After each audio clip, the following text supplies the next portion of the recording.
Halloween's origins lie in a shadowy blend of ancient and sacred traditions.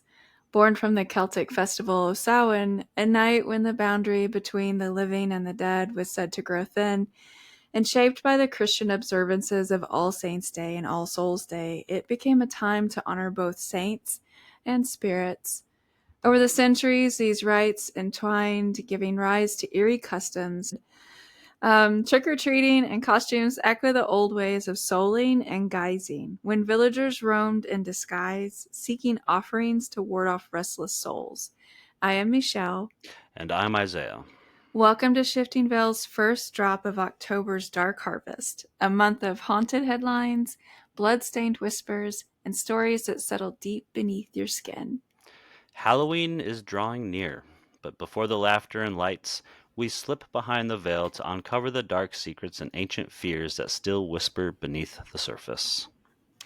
Each week leading up to All Hallows Eve, we'll guide you through episodes steeped in eerie atmosphere and unsettling truth, exploring the roots of the holiday, unsolved crimes, cult prophecies, and strange customs. These aren't ghost stories, they're real, and their echoes linger long after the last jack-o'-lantern's grin has faded. The nights are stretching longer. The air has turned sharp. Beneath the pumpkin grins and plastic fangs lies a history written in shadow. Tonight, we start with the first episode of a two-part special, both of which come out this week. Join us today and tomorrow as we start at the beginning, where ancient rites, sacred days, and whispers of the dead lead us to how they converged and shaped Halloween itself. Step closer, the story's waiting. To trace Halloween to its source, you have to step into the world of the ancient Celts. A world where the boundary between the living and the dead was believed to waver with the turning of the seasons. The ancient Celts split the year into two halves, the lighter half and the darker half, and marked the changing seasons with four sacred celebrations. Bulk falling between the winter solstice and spring equinox, Beltane halfway from spring equinox to summer solstice, Lunusa or Lunusa, I'm messing it up either way probably, marks the midpoint between summer solstice and fall equinox, and Samhain, the turning point between fall and equinox, between Fallen. Yep.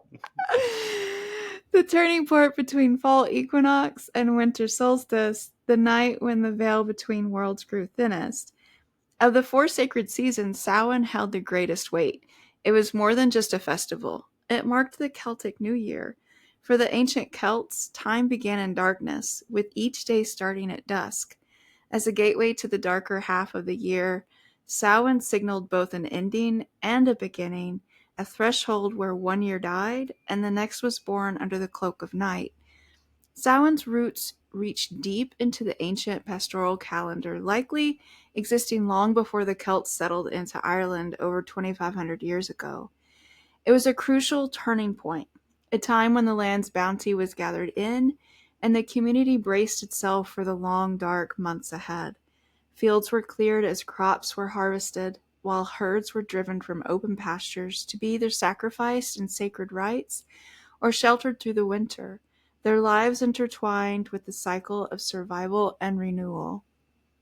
The air would have been thick with smoke from great bonfires, around which feasts overflowed with food and strong drink, both a celebration and a plea to the unseen forces of the season. But Samhain was more than harvest festivity. It was a moment when the veil between the worlds thinned, making it a time of gathering not only for revelry, but for solemn deeds. Communities convened to settle debts, resolve disputes, and pass judgment on those accused of serious crimes. Kings were inaugurated in rites steeped in ancient authority, their power tied to the turning of the year and the balance between light and dark. Samhain was a night of endings and beginnings, when the living and the dead brushed close and the old order gave way to the new.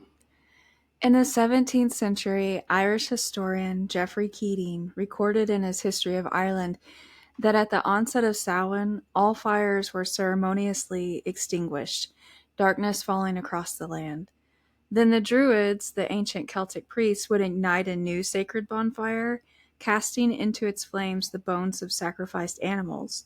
This bonfire is the very origin of the word we now know as bonfire.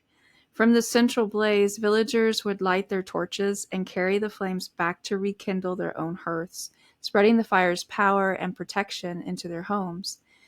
Much about Samhain remains cloaked in mystery through the haze of time.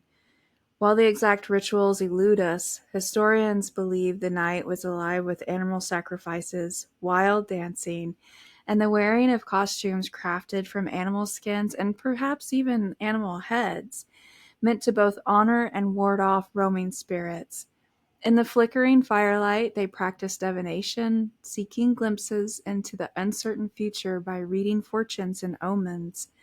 Samhain was a time when the Druids' power was at its peak, an auspicious moment for divination. As the boundary between the living and the spirit world grew thin and fragile, the veil between the physical realm and the Celtic otherworld was said to lift, allowing these two worlds to overlap and intertwine. But this closeness came with danger.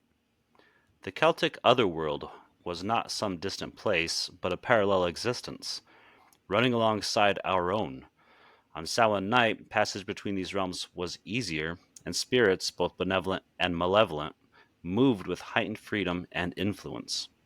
For the ancient Celts, this convergence meant that the unseen could reach through to the seen, making Samhain a night of both potent magic and lurking peril. The ancient Celts understood this power of liminality, the space and time in between, as a doorway to the mysterious and the sacred. Many key events in their mythology unfolded in these thresholds, at the shoreline where land meets sea, or during twilight hours when day slips into night. Samhain was not merely the shift from summer to winter, it was a time suspended outside the flow of seasons, existing in a realm without time. In this liminal space, the human world was no longer confined by ordinary rules. The boundary between the living and the spirit realms blurred, and with it came a fragile peace. It was a night when human conflicts were set aside, for the presence of the other world was so near that any disturbance could stir forces best left undisturbed. Samhain was a pause, a sacred moment when the veil thinned and harmony was held between the two worlds. When the Catholic Church spread to Ireland in the 5th century CE, they faced the challenge of converting a people deeply rooted in an ancient Celtic tradition, especially those traditions surrounding Samhain, a festival heavy with spiritual significance and dark rites. Rather than attempting to erase these customs outright, the Church chose a more subtle path. It sought to absorb and transform pagan celebrations into Christian observances.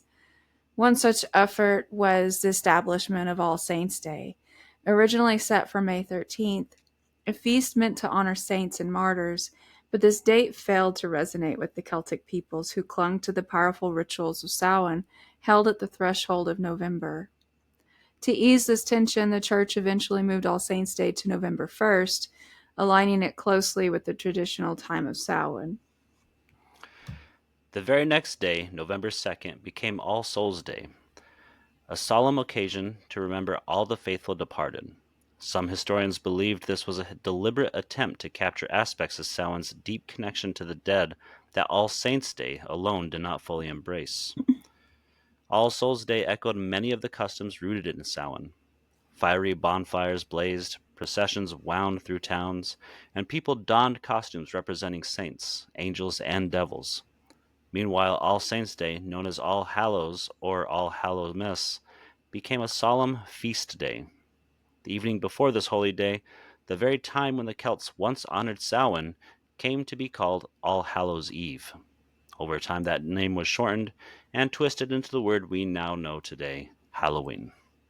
As the veil between worlds thins this night, we've journeyed through time to the shadowed origins of Halloween, long before the holiday found its way to American soil. From the ancient Celts who marked Samhain as a sacred threshold between the living and the dead, to the dark fires kindled by Druids, to the whispered prayers of solars in medieval England, the roots of this eerie celebration run deep in mystery and in magic.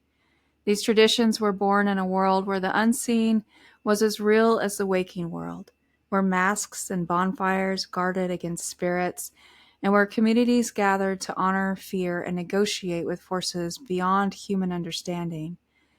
Halloween, then, was not just a night of mischief or merriment. It was a liminal passage, a time when the boundaries of time and space grew porous, inviting both wonder and dread. As these ancient customs wove together and crossed oceans, they transformed, losing some of their sacred weight while gaining new life in a new world. But the echoes remain, still whispering in the crackle of a bonfire, the rustle of a costume, the thrill of a shadow just beyond the light. So as you step back into your world tonight, remember that Halloween is more than candy and costumes. It is a doorway to the past, a brush with the mystical, and a reminder that sometimes the greatest mysteries walk just beside us in the dark. Come back tomorrow as we dive deeper into how Halloween became what it is today and what traditions remain and how they differ from those of the past. Until then, keep your lanterns lit and your senses sharp because the veil is never fully closed.